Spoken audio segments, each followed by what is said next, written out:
Good afternoon.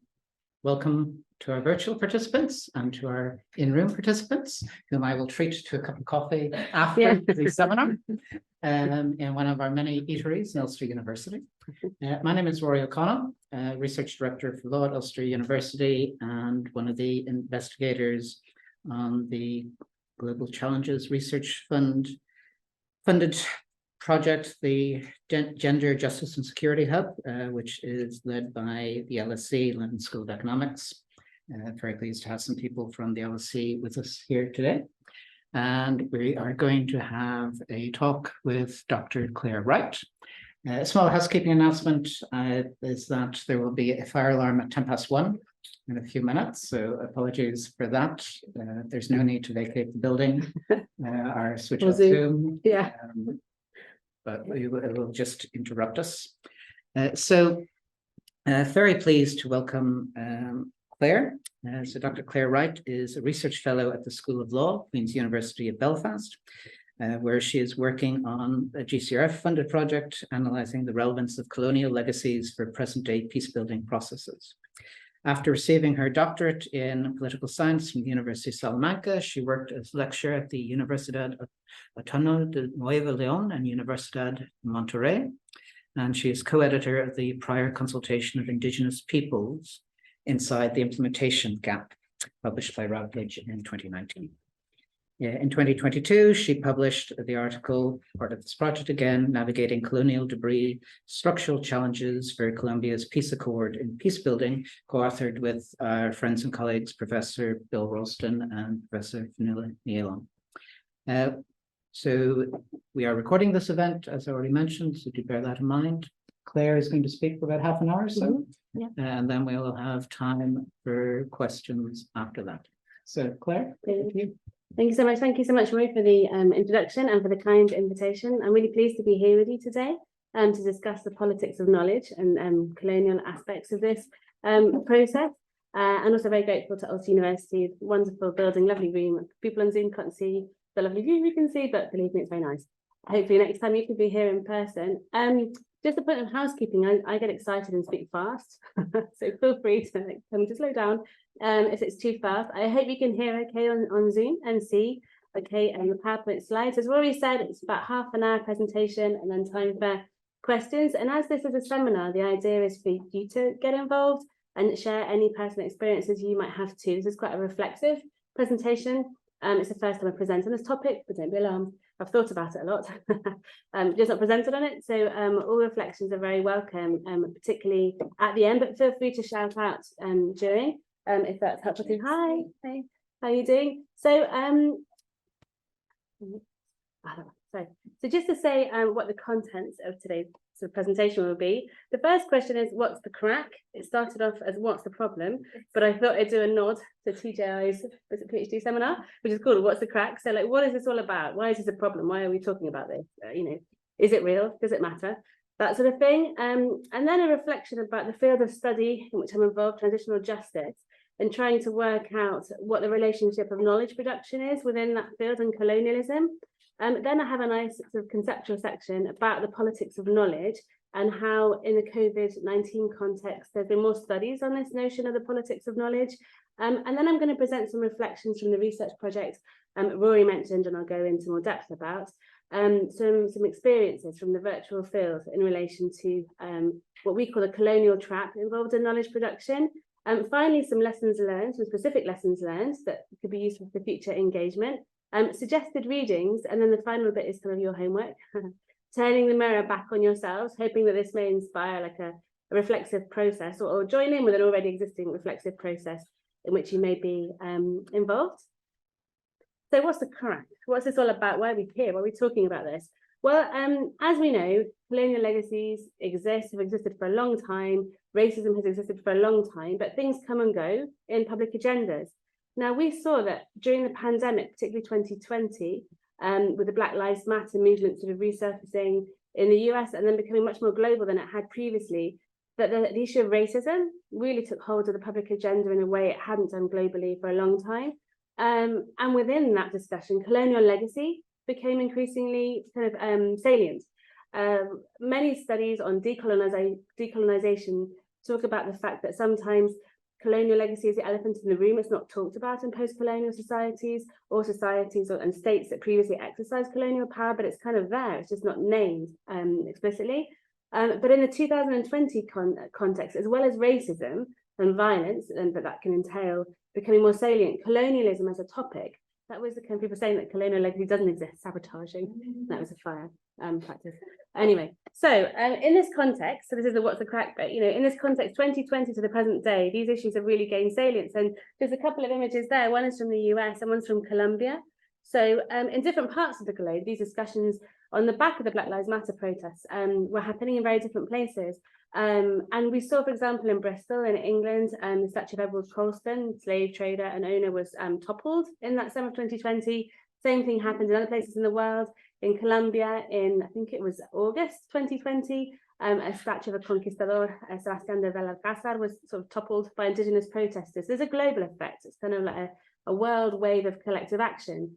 So bearing in mind this context, and this is a context in which we were talking about colonial legacy, you start to become a little bit self-reflexive. You're like, hang on, we were studying something that we consider to be sort of out there, this colonial legacy, historical legacy, and transitional justice. But suddenly there's a global discussion on these issues, and we are considering our own relationship within this. So there's two questions in this project with Bill and Fionnuala that we're really asking, which is what space is there for collaboration between the global north and the global south in the pursuit of a decolonial agenda? So you have protests in the US, protests in Colombia. What's the relationship between different sites, particularly bearing in mind hierarchies of power and colonial relationships, ongoing colonial relationships? We began the study talking about historical colonialism, Spanish colonialism, particularly in Latin America, British colonialism in Ireland too. But when you realize that colonialism is thought of in many communities as an ongoing effect, that creates a bit of a problem in terms of who you are and what you're doing, you know, in this whole puzzle. A second question that we began to ask was, how has the COVID-19 pandemic affected research inequalities between researchers based in Europe and participants based in Latin America? Is there a shift? Is there a change? Bearing in mind the effects of the pandemic specifically and this global conversation. So to be honest, these aren't and weren't the central questions of our research project.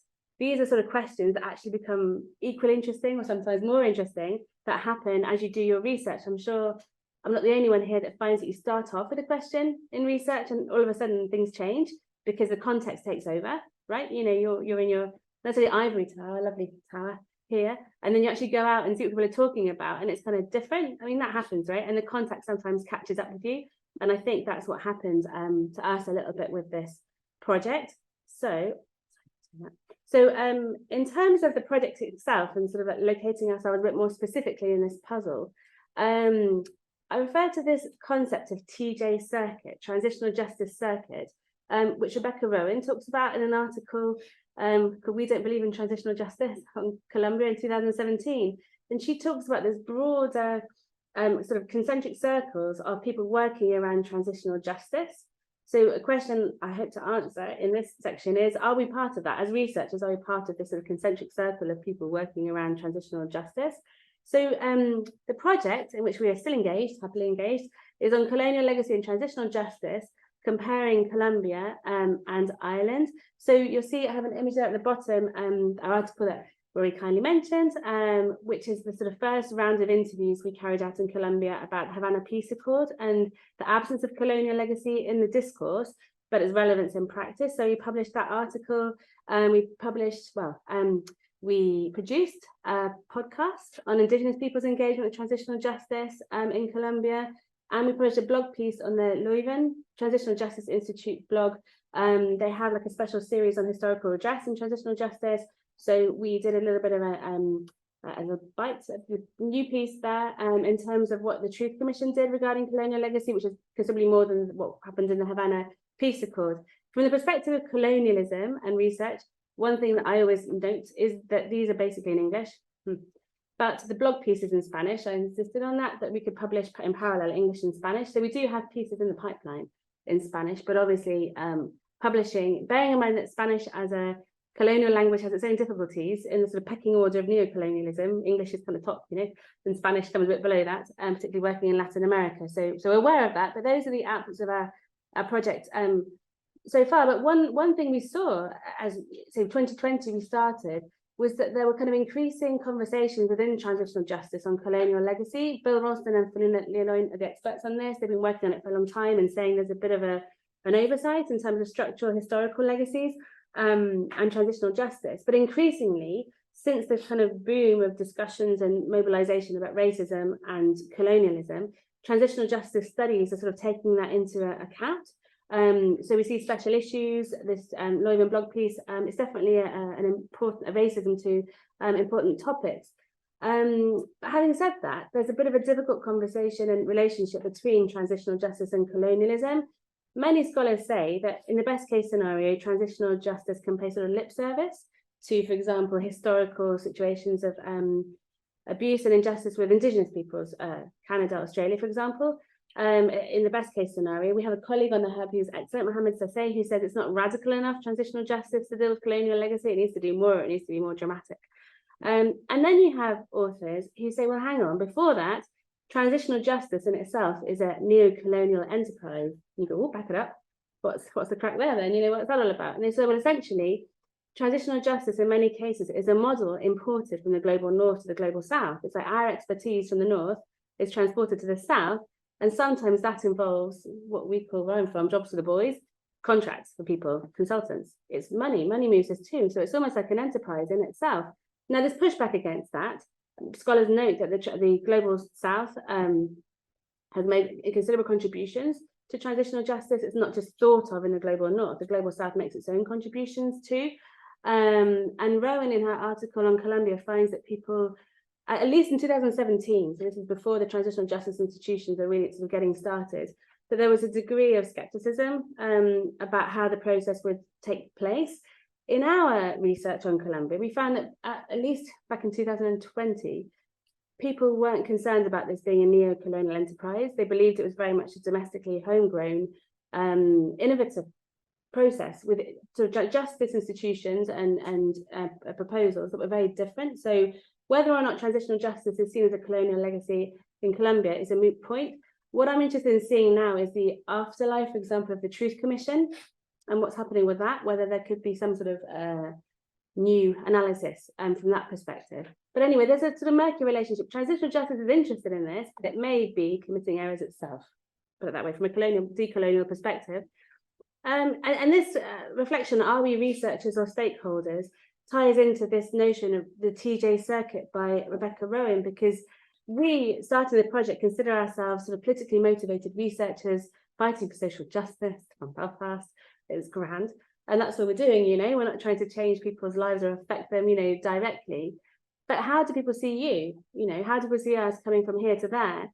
And there's this issue of research fatigue. People said that to us in Colombia before we started. People are fed up with people like you just asking questions the whole time, you know, like, you know, they see you as part of this broader groupie. We're groupies of transitional justice by studying it. So even though we don't consider we are doing transitional justice for the subjects, we're just the groupies, you know. So are we researchers or stakeholders? Perhaps we're unwitting stakeholders, I would say. But that's how we're perceived, and that's important. So that's the project itself and where this kind of concern comes from. Another thing, just a little anecdote, I love juicy anecdotes from the research, was when we were contacting Colombian academics to do interviews in our first round of interviews, one very sort of impolitely got back to us saying, no, sorry, I can't do the interview because I don't agree with the power dynamics that generally are created between researchers in the global north and academics in the global south. And I was like, well, fair play to you, you know, that's fair enough. I respect that, because what are we offering in return? What are we doing in return? You know, these sort of things have to be sort of fleshed out. So I appreciated that. It was, you know, it was a really useful reaction. Anyway, so the politics of knowledge in the COVID-19 context, this is a bit of a conceptual shopping list, but it hopefully will improve when I talk about it. We started off looking at the idea of positionality. You may see there's a move towards positionality in research papers in politics, sociology, law, which is kind of really locating the researcher in context. And this can be a bit sort of, you know, autobiographical. Positionality, Bill talks about topophilic academy. So we need to do something beyond this, as Buzz Lightyear would say, to positionality and beyond. We need to go beyond just a reflection of who we are to work out why that is relevant. Now, I won't speak for Bill and Fionnuala here, but myself working on Colombia, I'm English. Yes, I live in Belfast. So I'm very much an outsider, but I have insider credentials because I lived in Mexico for 7 years, and I know Mexico isn't Colombia, but there are sort of cultural and linguistic commonalities and similarities. There are soap operas that travel and jokes that travel, and some inside knowledge. So for me, I'm in an insider-outsider situation in Colombia, more of an outside with insider perspectives. So I think it's important to sort of work out where we all are. Now we're working on Ireland, I feel sometimes more of an outsider than I did in Colombia because of my Mexican credentials, you know. So everyone is able to work out their own positionality, but it's important. More important is the politics of this. How does this fit in to sort of international politics? And this is where the politics of knowledge comes, or knowledge production comes into play. Within international relations, for instance, which informs many branches of social sciences, there's a kind of whole group of critical approaches to how politics works in the international sphere, and particularly decolonial and feminist approaches within international relations would say knowledge is political because it's a route towards change. Essentially, there's politics involved. It's not abstract, it's not ivory tower. And as soon as we are critical in our approaches, we are taking a political standpoint, and this may have a political impact. And this notion of the politics of knowledge, I take from Bryony Jones and Ulrika Luhe. In 2021, I've got a picture of this book at the end in my suggested readings because I love this book. I'm a groupie. I don't sort of get paid to promote it, but I really like it. And this is a wonderful collective volume talking about a collaborative research project between researchers in Europe and researchers in different African countries. And what they say is, referring to the field of transitional justice and peace building specifically, that there is a very close nexus between knowledge and policy. And also, a lot of us here are aware of the impact sort of mantra, impact discourse, that every piece of research you do has to have impact. You have to try, this is sort of UK government and UK funding agencies are sort of a bit obsessed with that. So as much as we want to have an impact, we're kind of almost pushed in that direction. So in this volume, which has got a range of voices, a range of registers, a range of really interesting chapters, they say, well, when we're thinking of transitional justice as a field, and we're thinking of the way in which knowledge is produced, this is super important because often that will shape what peace building looks like in the future. So we have to take note of how knowledge is produced and what relationships are underlying this and underpinning this. So it's going from, the idea there is going from a sort of kind of a very abstract notion of critical political change through sort of decolonial and feminist perspectives to a really specific area in which we can see this working in sort of policy recommendations. Within there are a couple of other notions that I think are useful. Flint and a whole load of authors in 2022 published a paper on the UK funding and the idea of transfer of resources from global north to global south. And they refer to that as epistemic colonialism because the flow of funds is reflected in the flow of agenda from global north to global south. So the global south will have to accept the agenda of the global north to accept the funds. Epistemic colonialism, ethical imperialism by Mark Israel. This would refer to ethics committees. And how not only are sort of agendas transferred from global north to global south, but ethics and value systems are transferred from global north to global south. So, for instance, I'm sure in our university as well, Queen's, throughout UK institutions, there are ethics committees, lofty ethics committees, who are always very aware of context, but essentially are looking to protect the values and morals of the institution in situ. My experience in Mexico is there was no such thing as ethics committees. It was a constant ongoing sort of like battle, at least in the north of Mexico. I'm not sure in other parts of where I was, we didn't have ethics committees. It was just good luck to you and you'll realise if you've got it wrong, sort of thing. Whereas here it's more institutional. So this notion is, you know, how does that translate from global north to global south, different contexts? So to this array of concepts and phrases, we've come up with a few more, just because that's a fun thing to do. The colonial trap. We refer to the colonial trap to refer to this idea of people trying to engage in a decolonial agenda, but actually reproducing colonial structures when doing so inadvertently. But so the best laid intentions can go wrong. This, I think, happens. And this sort of ties into, it's a blog piece, it's called Norman Bisoka. He talks of the paradox of Western modernity, by which Western modernity wants to undo decolonial structures, but ends up just reinforcing them. You know, humanist thought is limited in terms of its capacity to engage with the other.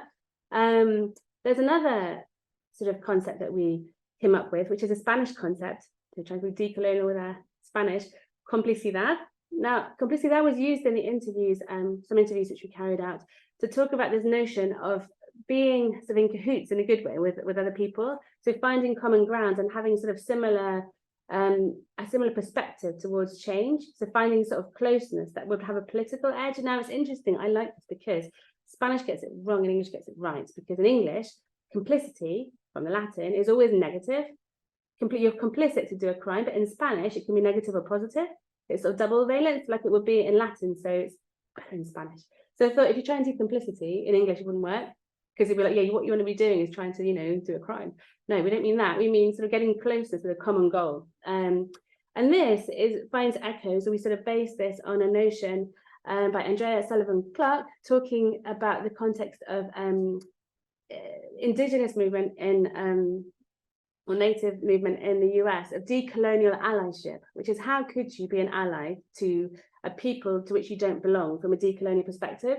So she's talking about so many people who got it wrong as allies. They were trying their hardest to be sort of allies of sort of Native American issues, and they were getting it wrong in the process. So how could we be a decolonial ally properly? And complicidad, we say, is a route towards that, finding sort of closeness and a shared outlook.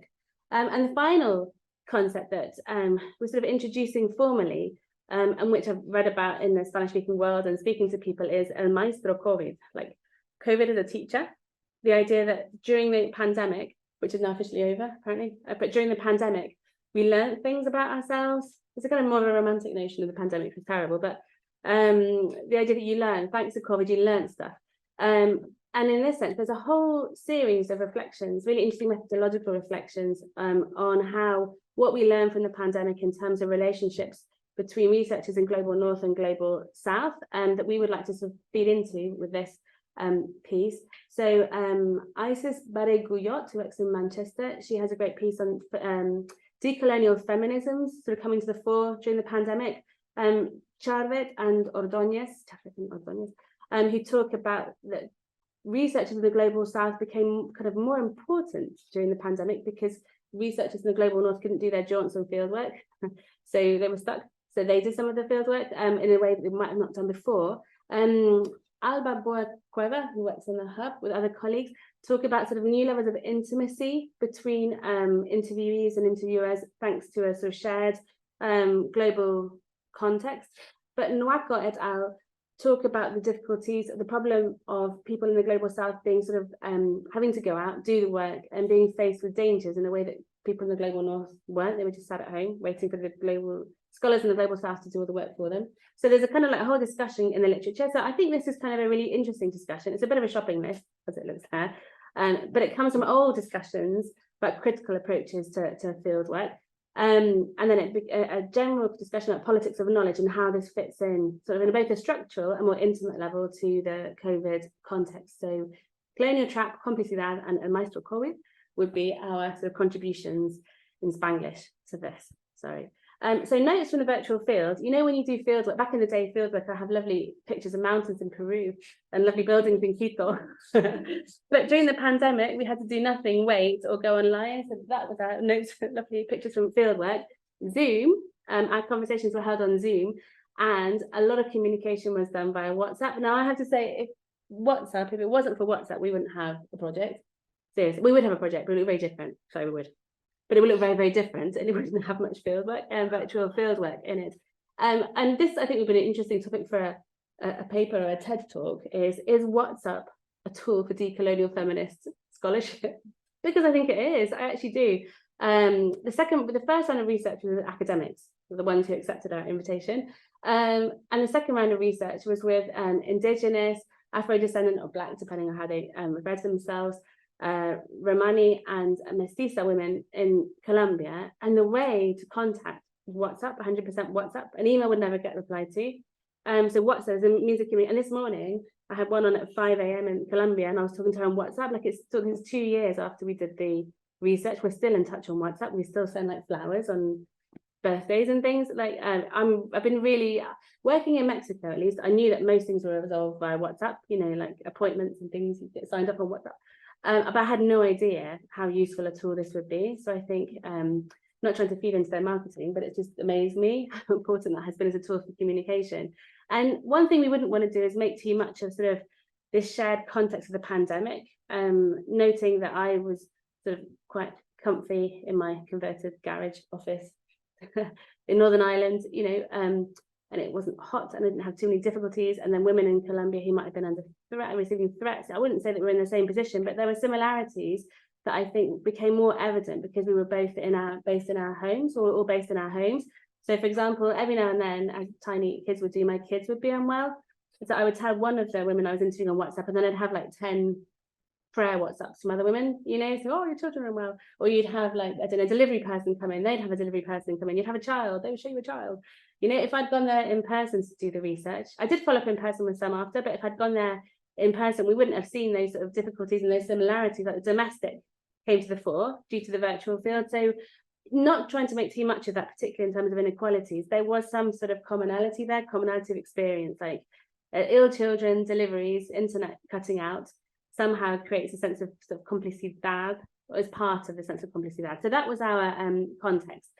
So I think there were pros and cons of that. We missed out on a lot of ethnographical, anthropological data, but we're in the same situation globally, and we're battling with vegetable deliveries, children, and internet signals, all of us. Anyway, so in terms of some of the experiences or difficulties that we found, the first one I would call it equitable partnerships in times of budget cuts, right? So COVID-19 inevitably meant that money was all over the place, not in a good way. And this affected our research to a certain extent. So as many funders and donors do now in the global north, they have an emphasis on equitable relationships. This is the case of UKRI, for example, and this being sort of finding ways to engage with organisations, people in the global south that is fair and equitable. So we said, okay, yeah, we'll do that. So we were, and we still continue to engage with an organisation, a women's rights organisation in Colombia, and we had everything sorted, brilliant. They said from us, it's very clear what they wanted. They wanted certificates of participation for everybody who was involved, and they wanted a report at the end. And we said, yes, of course, that's perfect. And we also said, well, feeling bad because we had these financial resources, have some financial resources too for your costs. And they said, no, we don't need them. And we said, no, do. So they accepted. And then the budget cuts came, and we said, oh, those resources you didn't ask for that we insisted, you can't have them now. That's embarrassing, right? That sort of, it hurts and it's difficult, but there's lessons to be learned here. So that there were cuts to the funding, and Flint et al., they talk about this epistemic colonialism. So some of the commitments had to be renegade on, commitments from the global north to the global south. And I say here, as well as the budget cuts being a problem, we made a mistake there too. Hand on heart, we made a mistake because we considered that we had the best intentions in terms of being sort of fair with the resources, but they never asked for them. Our partners in Colombia, they wanted certificates and they wanted a report. That's what they wanted, and we just wanted to try and, I don't know, feeling guilty or whatever you're trying to do. So beyond the budget cuts, which is a problem themselves, we fell short of decolonial allyship because we did give them what they wanted, but we wanted to do something more. So we fell into the colonial trap there, I think, in that specific decision. The good thing is all fine now because they were like, yeah, that's grand. We never wanted them anyway. Let's just crack on. We're like, oh no, this is really terrible. But these things happen, right? This is life when you're trying your best. But anyway, and there's a really good quote here from Isis Barry-Guyot, who writes from a decolonial feminist perspective, which is the movement to decolonize knowledge should not become one in which researchers from higher income countries play saviour to those in lower income contexts. Note received, memo received there. So that's a piece of learning that was important. In other projects, I think that the funding cuts were more serious, so I wouldn't undermine it. It's just in our specific project, it just highlighted that we'd made a mistake, error judgment, meaning a well-intentioned error, judgment of error. Okay, another issue that came to the fore with the pandemic was the issue of ethics and issues of ethics and voice. So we're going back to ethical imperialism here, this notion that ethics committees import models from the global north to the global south. So our very highly respected ethics committee suggested that because Colombia is a difficult context in terms of violence and social leaders, particularly in recent years, being targeted, we would be well advised to have anonymity as the baseline for our interviews, which is kind of fair enough. But when we got to the end of the second round of interviews, one of the interviewees said the following, this is put it into English, obviously: I don't like these things being anonymous. The more public it is, the better for us, because we want to let people know what is happening to us. Do count on my participation, but normally I run when those are, oh, it'll be private. I really hate that. In Spanish, he said me importa, which I would quote because it's a very strong word that I couldn't possibly say in English. Anyway, so when you got to the end of your interview, she's like, oh, crikey, did other people think that? Did they just not want to say it? Because we have a lovely consent form and they didn't want to. So we realised again, we've done it again. We'd fallen into the colonial trap. We want to protect them. We weren't. We were being paternalistic. So having said that, pandemic and WhatsApp offered a unique opportunity to address this. Thanks to WhatsApp, I notified the person who was our contact in the organisation. In a meeting we had after that, we talked about it, and a few more women who hadn't said anything before said, no, I really wanted to be named too. I didn't want it to be anonymous. I just was going along with it. So we were, via WhatsApp, we're able to go back with all the women and check over this issue of anonymity once again. So again, we can sort of learn from our mistake. There's room to learn from that. And in this sort of context, we think this notion of a feminist ethics of care is really useful. I never thought I was doing that. And then I realized perhaps we are doing that in a way, in making sure these relationships are strengthened over time. It's not just, oh, you've done the form, you fulfilled it, like ni modo, as they would say, Mexico, like whatever, it's done. Let's just go ahead with anonymity. You want to make sure these people are happy and don't feel used. Otherwise, they're going to get more research fatigue, thanks to yourself. And that's not very decolonial. And I think it's called Amanda Knott wrote a piece about doing field work in context of conflict. And so the problem is context, that any political context changes very quickly, but in conflict, it's even quicker. And so your ethics has to be dynamic in those contexts. Obviously, we know that people, I mean, not just me, right? But you can send off a publication and only like 2 years later it comes out. Not just me. I hope it's not just me. That happens, doesn't it? Yeah, it takes a while for publications to happen and things change in that time. To the best of your knowledge, it's important to keep in contact and keep updated. I've been in touch with the organisation now because there's like a political issue in Colombia that we have to sort of bear in mind in our report, and that's really important. So there is that onus. It's very difficult to do in practice, but like WhatsApp helps. That sounds ridiculous, but a communication tool which is really instant, really quick and really dynamic helps. So in terms of lessons learned, we think that rather than changing relationships, the COVID moment is just a moment of reckoning where everything became more evident. It became much, much more evident. And this is a quote from the book I mentioned in The Politics of Knowledge, one of the chapter authors. The so-called timeliness of a research agenda is a manifestation of its political relevance. So the fact that the issue of colonialism and transitional justice has become much more sort of salient in the public sphere and the academic sphere shows that is reflecting the sort of timeliness.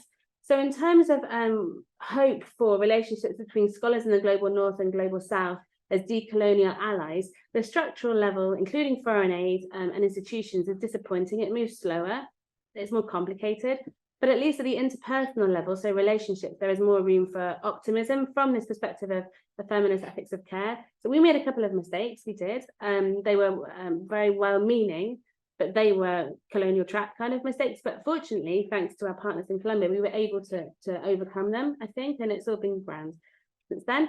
So lesson one, equitable relationships go beyond the issue of financial resources. Rather, they're about really listening to what the partner needs and offering no more and no less.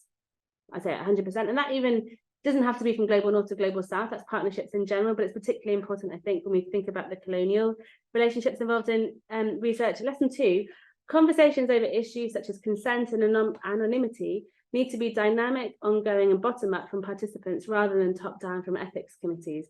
This is based on our research and our project. I wouldn't say don't override your ethics committee in your PhD, you shouldn't do that. But I think these conversations are being had now. There's this idea of dynamic consent, which is a movable feast. So that's being talked about significantly, and it's because these sort of experiences, and I don't know, I've never had the pleasure of being sort of interviewed for a research project, obviously not knowledgeable or interesting enough, but I think I would feel a bit like what happened to that information. And I don't know if any of you have been interviewed by the press, for example. I was interviewed by the press in Mexico several times, and they always misquoted me, and you do feel a little bit violated. No, it's fine. It was fun. But it was complicated at times. It was up north anyway. It wasn't your neck of the woods. But anyway, when you feel like what happens to the information I gave out, that's important. And again, here the language issue isn't English, Spanish. That's an issue for us. But anyway, that would be for another topic. So suggested readings. This is a book that basically, when you find the right book at the right time. This was a timely book when we were studying this. Bryony Jones is in the International Transformative Justice Network, Dara and co. So this book, Knowledge for Peace, Transitional Justice and the Politics of Knowledge in Theory and Practice. What I love about this book, amongst many things, is obviously its treatment of the topic of the politics of knowledge and really getting into the gritty practicals of what would be a decolonising agenda. So not just sort of abstract, but really practical policy. And also the way it's written, there's a wonderful chapter in which the sort of leads of the collective research projects in different countries come together to write a chapter. And they talk about issues of co-authorship and meetings in there. I think it's just really, really, really good. There are some of the other ones that I mentioned, some of the references that I mentioned there.